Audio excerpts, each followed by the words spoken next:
Abre mis ojos, Señor, yo quiero verte, yo quiero verte.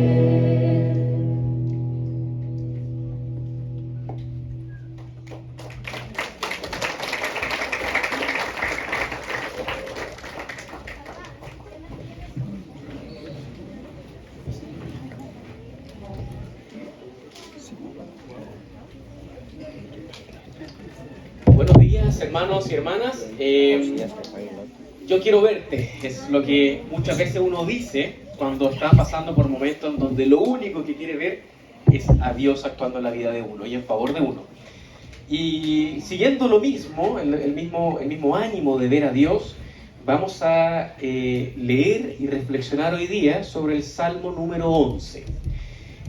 No sé si ya tenemos la diapositiva, todavía no. Ahí está. Vamos a leerla, los invito, yo sé que se acaban de sentar, si nos podemos poner de pie una última vez para poder leer el Salmo número 11 y lo vamos a leer en conjunto. Dice: yo confío en la protección del Señor, así que, ¿por qué me dicen, vuela como un ave a las montañas para ponerte a salvo? Los malvados ponen las cuerdas a sus arcos y acomodan sus flechas sobre las cuerdas. Disparan sobre las sombras contra los de corazón recto. Cuando los fundamentos de la ley y el orden se desmoronan, ¿qué pueden hacer los justos? Siguiente diapositiva. Pero el Señor está en su santo templo. El Señor aún gobierna desde el cielo. Observa de cerca a cada uno y examina a cada persona sobre la tierra.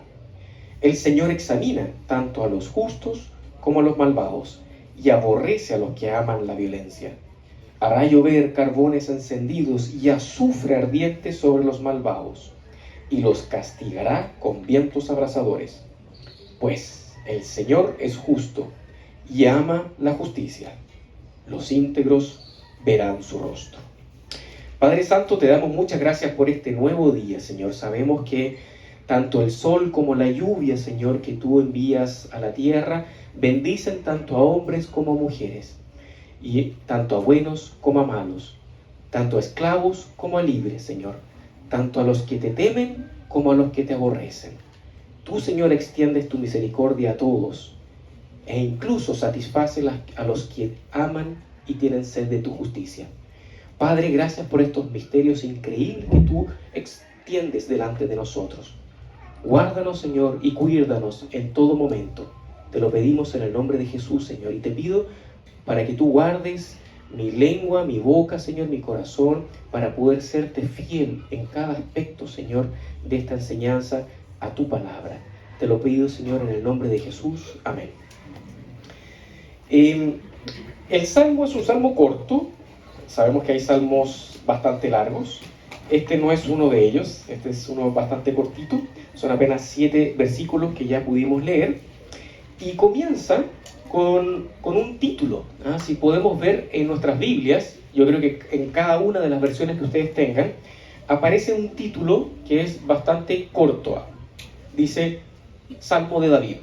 Al músico principal, Salmo de David. Ese es el título del Salmo, que nos habla principalmente del autor. En la Biblia nosotros tenemos títulos que son títulos, tenemos capítulos y tenemos versículos que no forman parte de la Biblia, pero que por un tema de mejor estudio, mejor comprensión y organización de la Biblia, se le fueron añadidos con el paso de los tiempos.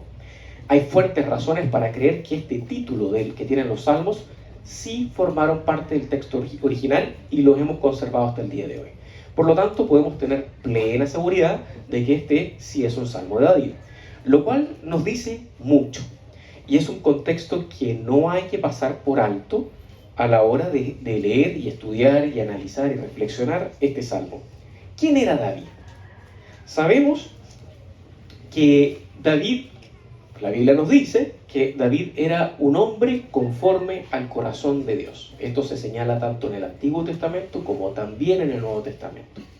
Y también sabemos que David comienza su ministerio, su vida pública, la comienza con un salto de fama espectacular.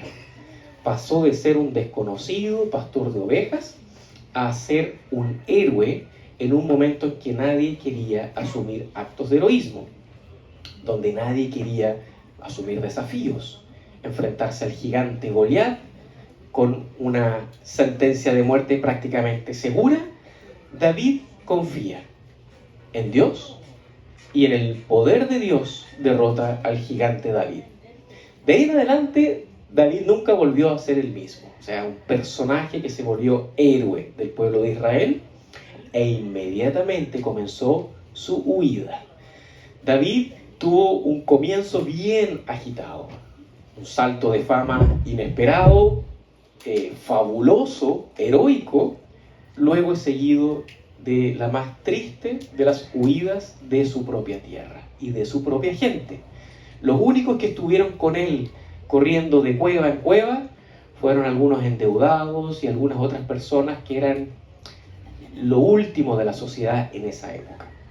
Entonces David sabe lo que es confiar en Dios en tiempos de crisis. Y este salmo, David lo escribe para recordarnos eso. Estas dificultades iniciales de David, las que les acabo de comentar, sin duda forjaron en él un carácter robusto y una confianza en Dios. En tiempos de crisis, este salmo se trata de confiar en Dios en tiempos de crisis, pero sobre todo de lo que hay que hacer antes de que lleguen las crisis. Partimos el salmo con una declaración. Se comienza con la declaración de que confío en Dios. Ustedes pueden ver en distintas versiones, en la Reina Valera 60 dice: en Jehová he confiado. En la Nueva Traducción Viviente, que fue la que leímos, dice: confío en la protección del Señor. Y en la Biblia de las Américas dice: en el Señor me refugio. Esto no es una frase vacía, no es una frase vacía y desapasionada, como quien dice que sea lo que Dios quiera.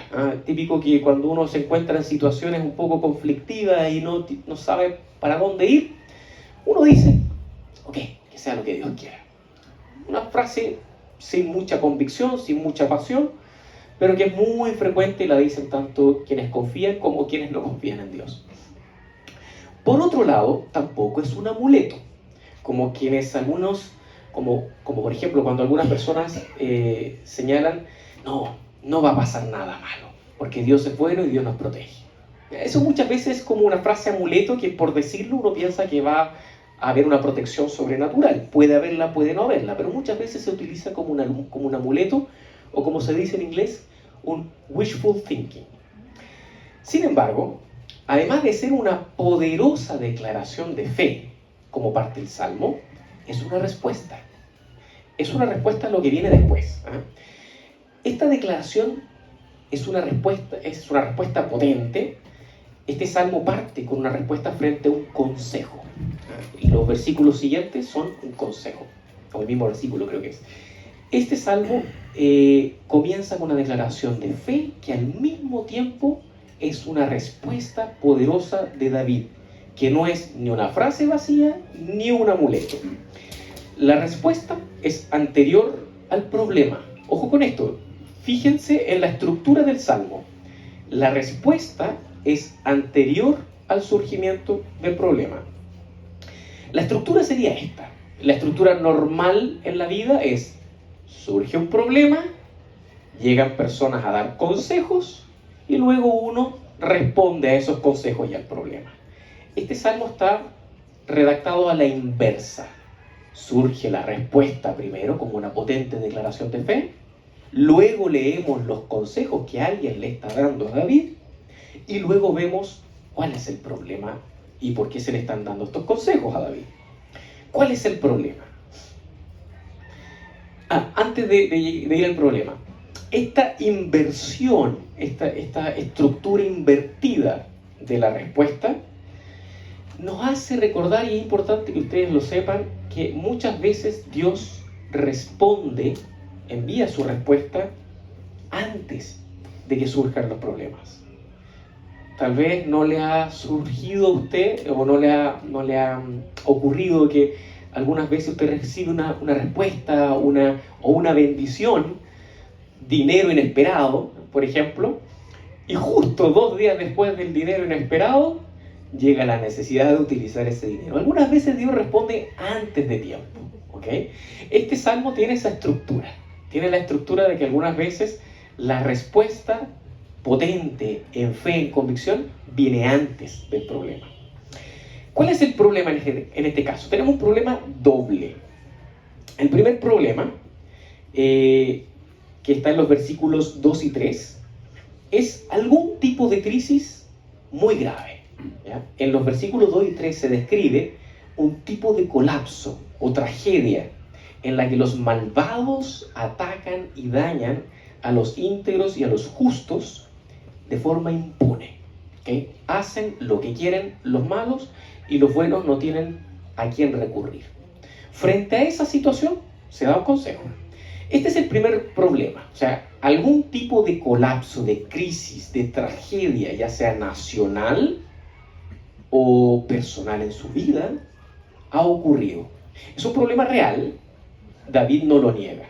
David no dice, no, ¿sabes qué?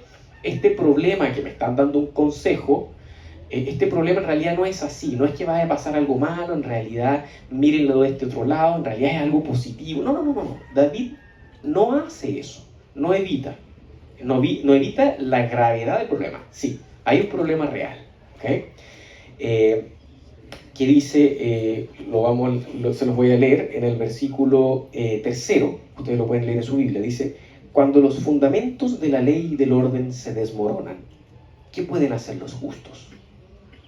Cuando las seguridades, cuando los cimientos sobre los cuales usted está sostenido se desmoronan y se desvanecen, ¿a dónde huirá usted? ¿Qué puede hacer? ¿Qué pueden hacer las personas que confían en la ley y en el orden cuando estos dejan de estar vigentes? Ese es el problema, es real. Luego hay un segundo problema que es aún más grave. El segundo problema tiene que ver con estos consejos bien intencionados, pero mundanos, que recibe David. Ese es el problema más peligroso. Le recomiendan a David huir como un ave a las montañas. No es un consejo ridículo, ojo. Es un consejo profundamente sensato. Sensato entre comillas. Es uno de los consejos más sensatos. El hecho de huir del peligro es una de las cosas más racionales que puede hacer un ser humano que no confía en Dios y que no sabe qué más hacer. Corre por tu vida, huye, sálvate a ti mismo. Este es el tipo de consejos que incluso nuestros propios instintos de supervivencia nos susurran cuando los cimientos sobre los cuales nosotros estamos sostenidos se desmoronan. Sálvate a ti mismo, huye. La sabiduría humana es simple y universal. Huye del peligro. El mismo Pedro le dijo a Jesús que evitara sufrir en la cruz. Y Jesús le dijo, apártate de mí, Satanás. Siglos antes, los amigos de Job le dan otros consejos inoportunos frente a la desgracia al pobre Job. Muchas veces los consejos bien intencionados, pero alejados del corazón de Dios, son más amargos que la tragedia misma. Quien desea enfrentar una crisis confiando en Dios, debe enfrentar también los comentarios bien intencionados de personas que nos aman y que nos piden que huyamos o que luchemos por nuestra preservación. Fue la tentación de Satanás a Jesús. No es necesario que padezcas en la cruz. Inclina un poco tu rodilla y adórame y todas las naciones serán tuyas. Ese es el consejo de Satanás. Aquí hay algo importante que usted debe saber. Por un lado, mantenerse fiel a Dios en tiempos de crisis requiere coraje. Por otro lado, la cobardía como respuesta natural de autopreservación es pecado. No sé si podemos ver una diapositiva que es de Apocalipsis capítulo 21. Esa es, justamente. En ese texto, Apocalipsis, ya estamos terminando la Biblia, Apocalipsis 21 es de las últimas palabras de la Biblia. hay una lista de personas que descienden al infierno eterno. Y los cobardes encabezan esa lista. Jesús tiene muchas palabras contra la cobardía, los cobardes, los que ponen excusas, y muchas palabras en favor de los valientes. El tema de la valentía y cobardía es un tema muy importante en el Nuevo Testamento y que algunas veces nosotros pasamos por alto. Pero no se olvide de esto: los cobardes encabezan la lista de los que descienden al infierno. ¿Cuál es el dilema aquí? Frente a este dilema de la autopreservación, por un lado, que es parte de nuestro instinto, con lo cual tentaron también a Jesús, tenemos, por el otro lado, la confianza en Dios en tiempos de crisis. No solamente tenemos estas historias, la de Pedro, la de Job, la de Satanás tentando a Jesús, también hay enseñanzas muy claras. A través de Jeremías, Dios nos dice lo siguiente. Si podemos pasar a la siguiente diapositiva. Ahí está. Malditos son los que ponen su confianza en simples seres humanos, que se apoyan en la fuerza humana y apartan el corazón del Señor. Son como los arbustos raquíticos del desierto, sin esperanza para el futuro. Vivirán en lugares desolados, en tierra despoblada y salada. En Reina Valera es clásico memorizar o conocer este texto. Maldito el hombre que confía en el hombre. Es una frase conocida de la Biblia. Y fíjese usted el final del versículo o de este texto que estamos citando. Vivirán en lugares desolados, en tierra despoblada y salada. Más o menos como uno se imagina que será el lugar donde huye el ave frente al peligro, a la montaña, a lugares desolados. También el profeta Isaías, si podemos ver la siguiente diapositiva, el profeta Isaías advierte a Israel de no aliarse con Egipto y dice lo siguiente: ¿qué aflicción les espera a mis hijos rebeldes?, dice el Señor. Ustedes hacen planes contrarios a los míos, hacen alianzas que no son dirigidas por mi espíritu, y de esa forma aumentan sus pecados. Esta advertencia de Isaías, cuando el pueblo de Israel y Judá enfrenta peligros de invasiones que Dios mismo permite para dirigir a su pueblo a confiar en Él, algunos dirigentes nacionales recomiendan a Israel aliarse con potencias extranjeras que también son enemigas de Dios. E Isaías advierte: no tejas, no construyas alianzas mundanas, alianzas inicuas, alianzas impuras. Confía en Dios. La construcción de la confianza en Dios. En los versículos 4, 5 y 6, no sé si podemos volver a la segunda diapositiva, que son los versículos 4, 5, 6 y 7, donde David explica sus convicciones. Como dijimos al principio, David, esta declaración de fe de David no es una frase vacía que uno dice. Está enraizada en una experiencia de David que David la explica. Estas convicciones estas convicciones que podemos leer en los versículos 4, 5 y 6, que ustedes, no sé si la segunda diapositiva. Sí, no se preocupen, no hay problema, ya la vamos a tener ahí. David explica su teología de por qué confía en Dios. Dice: el Señor está en su santo templo. Ahí está, el Señor está en su santo templo.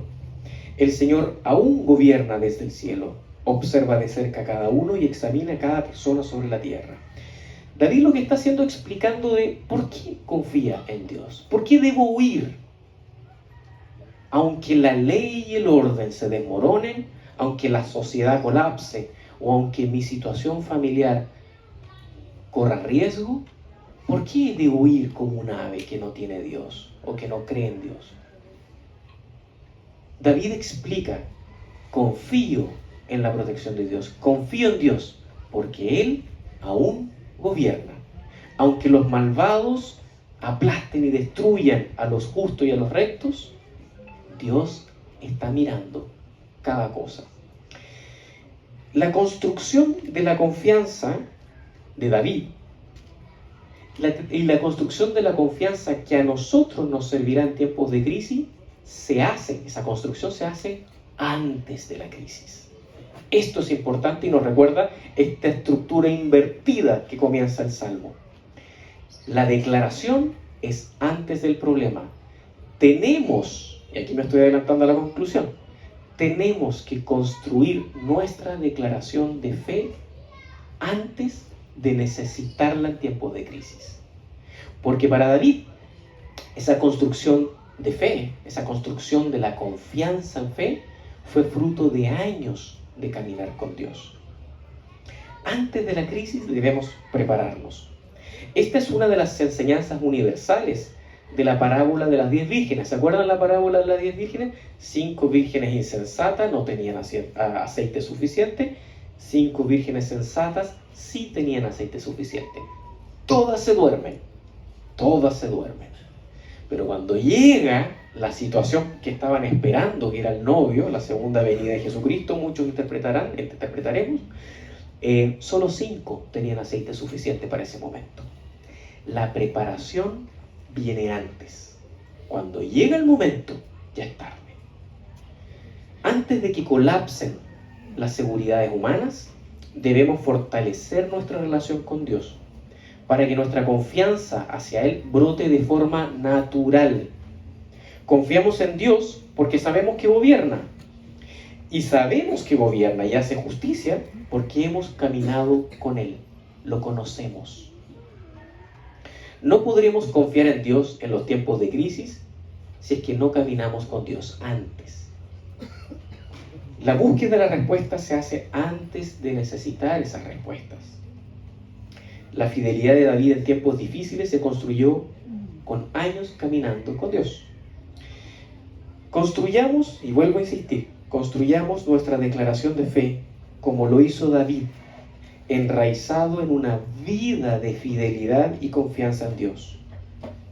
¿Han escuchado ustedes el dicho popular que dice, la confianza se construye? La confianza no es algo que uno hace un contrato. Ahora confío en ti, ya hagamos una promesa mutua, confiemos el uno en el otro. La confianza es un estado interior, fruto de la experiencia. Si queremos confiar en Dios, en la protección de Dios, cuando vengan tiempos de crisis, eso se hace antes, no cuando llega la crisis. Esperar en Dios es otra importante actividad o disposición del corazón. Ya vimos que el problema que enfrenta David y que son conscientes los consejeros es un problema real. O sea, no se discute que los cimientos, los fundamentos de la sociedad están colapsando. No se discute.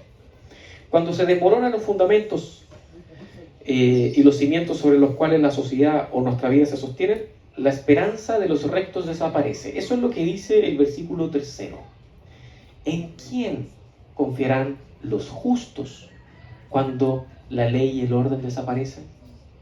Cuando la ley y el orden ya no están vigentes, ¿cuál es la esperanza de los rectos, de los justos, de los que hacen lo bien, de los que no son violentos? ¿En dónde está la confianza? ¿En quién confiamos nosotros? ¿En nuestras seguridades humanas? ¿En nuestro patrimonio? ¿En un plan de retiro? ¿En que tenemos conexiones? ¿En ciertas decisiones buenas que hemos hecho para asegurarnos el futuro? Pero ¿qué pasa cuando nuestras seguridades humanas fallan? ¿Qué pasa cuando la autoridad ya no protege el derecho de propiedad? ¿Qué pasa si cada uno hace lo que quiere y los perversos se ensañan contra los justos? ¿En quién confiaremos? ¿Huiremos? ¿Cuáles serán los consejos que se darán? Los asesores de la bolsa, ¿qué dirán? ¿En quién confiamos? Aquí debo aclarar algo. No es malo tener seguridades humanas. Esto es muy importante. La ley y el orden son valiosas y Dios las recomienda. Dios se agrada cuando hay paz en las naciones, cuando hay justicia, cuando la ley y el orden reinan. Dios se agrada. No es malo tener seguridades humanas. A Dios le agrada que las tengamos también. Lo que está mal es dejar de confiar en Dios cuando esas seguridades desaparecen. Es un mandato de Dios que oremos por las autoridades civiles para que vivamos quieta y reposadamente. Tal vez muchos recordarán esta frase de la Reina Valera 60. Oren e intercedan por los reyes y por toda autoridad para que vivamos quieta y reposadamente, porque esto le agrada a Dios. Dice 1 Timoteo 2, capítulo 2, del 2 al 4. Dios gobierna. Esa es la seguridad de David.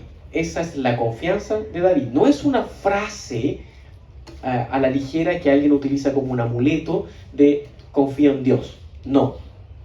No es una frase aprendida. Es fruto de una experiencia porque David ha visto que el Señor gobierna. Dios ama la justicia. Es otra declaración que hace o explicación de la teología de David que explica su declaración de fe. Dios ama la justicia. Dios guarda registro de todas las cosas y ciertamente el malvado no quedará sin su castigo y el inocente verá la justicia. Jesús también lo prometió. Jesús también lo dice. Jesús también en su famoso Sermón del Monte dice: Dios bendice, o bienaventurados, los que tienen hambre y sed de justicia, porque ellos serán saciados. Eso se dice en el Nuevo Testamento.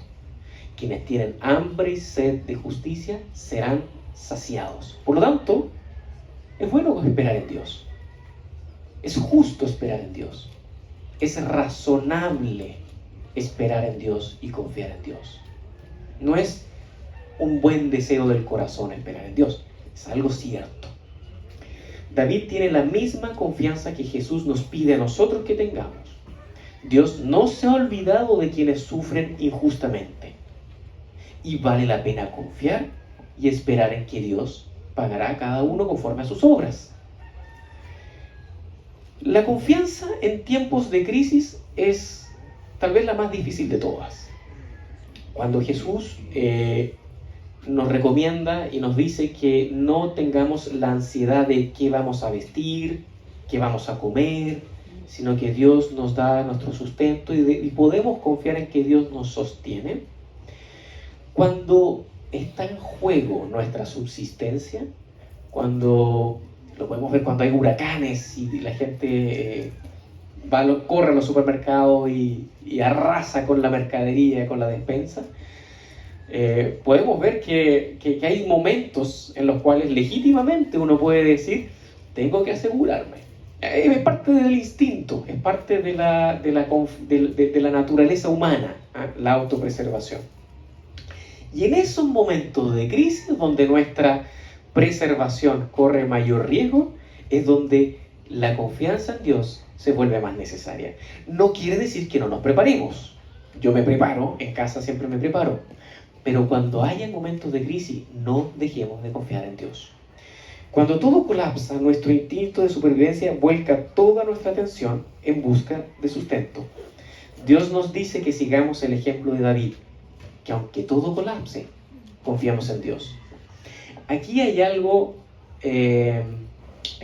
diferente, que no lo dice el Salmo, pero que apunta el Salmo hacia el futuro. Y tiene que ver con que esa esperanza se amplía. No solamente los justos y los rectos y la gente que hace el bien puede esperar en Dios, en la justicia de Dios. El castigo de Dios a los malvados es la esperanza de quienes confían en Dios. Fuego y azufre cayó sobre Sodoma y Gomorra, ¿recuerdan? Sodoma y Gomorra fue destruida por fuego que cayó del cielo. Lo mismo que dice el Salmo: fuego y azufre es enviado por Dios en contra de los malvados.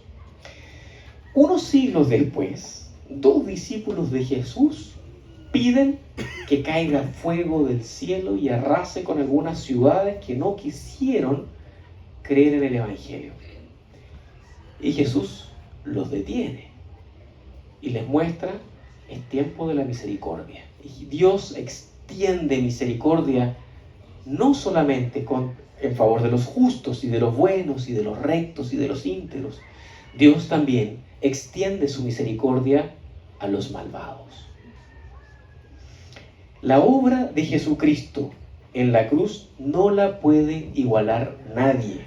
La esperanza que antes estaba reservada para los justos, ahora ya está a disposición incluso para los más malvados de todos. No importa cuál sea el crimen o la maldad que hayas cometido, ni por cuánto tiempo hayas estado en los malos caminos. No hay nada lo suficientemente perverso que te pueda alejar irreversiblemente del perdón que Jesús tiene a disposición de todo aquel que con humildad y sencillez se arrepiente y reconoce el señorío de Cristo. Esa esperanza que antes estaba reservada para los buenos, hoy día se le ofrece a todos, sin reserva. Y como si esto no fuera lo suficientemente escandaloso, lo cierto es que incluso los íntegros y los justos también necesitan ser humillados y con humildad reconocer: Señor Jesús, necesito tu perdón. Necesito que extiendas también hacia mí tu misericordia. Veamos algunas recompensas. Al final del Salmo dice: los íntegros verán a Dios. Esto nos recuerda nuevamente al Sermón del Monte. Finalmente los íntegros verán a Dios. Esto es parte de la esperanza de David que le motiva a esta declaración de fe que abre el Salmo. Gracias al sacrificio redentor de Jesucristo y la obra regeneradora del Espíritu Santo, la integridad que nos hace aceptados por Dios está disponible para todos, como vimos, sin importar cuán malos o buenos seamos. En esta etapa final de que los íntegros verán a Dios, podemos también incluir a todos aquellos perversos que se arrepienten y hacen suya la integridad de Cristo en sus vidas. Las recompensas incluyen lo siguiente: quienes buscan el castigo de los perversos serán saciados. Quienes buscan el perdón de los arrepentidos serán saciados. Quienes buscan la protección de los inocentes serán saciados. Quienes buscan la recompensa de los fieles serán saciados. En conclusión, mis hermanos, busquen a Dios mientras pueda ser hallado. Construyan su declaración de fe, viviendo día a día con Él. Cuando necesitemos echar mano de nuestras convicciones para superar las crisis, deberíamos haber tenido ya una relación robusta con Dios para poder mantenernos firmes y confiados en la protección de Dios. Porque lo hemos visto a Dios gobernar y hacer justicia. Por eso, cuando veamos injusticia en la tierra, sabemos que Dios sigue siendo confiable. Que nuestra fidelidad y confianza en Dios sean fruto de la experiencia personal con Dios, tanto como de lo que aprendemos de su palabra y de nuestra confianza congregacional. Cuando le preguntaron a Jesús: ¿cómo debemos orar?, Jesús respondió: Padre nuestro. No respondió: Padre mío. La confianza en Dios también se construye de forma grupal, congregacional. No es solamente, si bien es importante tu relación personal con Dios, no es solamente tu relación personal con Dios, es nuestra relación personal con Dios. Comenzamos diciendo: Padre nuestro. Construyamos nuestra declaración de fe ahora, antes de que asome la crisis, para que cuando tiemblen nuestras seguridades humanas, ya sean colapsos nacionales, el mundo está muy agitado estos días, muy agitado. Nadie tiene la seguridad de su país asegurada, incluso la de México. Cuando tiemblen nuestras seguridades humanas, que podamos decir juntos con David: en Dios está nuestra confianza. Con esas palabras finales, hermanos, los dejo para que podamos reflexionar sobre el Salmo 11. Durante toda nuestra vida vayamos construyendo una relación robusta con el Señor. Padre Santo, muchas gracias por tu palabra, muchas gracias, Señor, por la confianza que nos permites tener hacia ti. Gracias, Señor, porque nuestra esperanza en ti no es vacía, siempre es recompensada. Gracias, Padre, por tu Espíritu Santo que nos ayuda, Señor, a caminar contigo en rectitud, en integridad, y que podemos ser llenados, Señor, de tu amor y de tu virtud. Ayúdanos, Señor, a vencer nuestros miedos y temores y no caer, Señor, en la desesperación cuando requiramos contar con tu presencia. Danos el gozo de tu salvación, danos el gozo, Señor, de ver tu soberanía actuando en cada área de nuestras vidas. Te damos gracias y te lo pedimos en el nombre de nuestro Señor Jesucristo. Amén.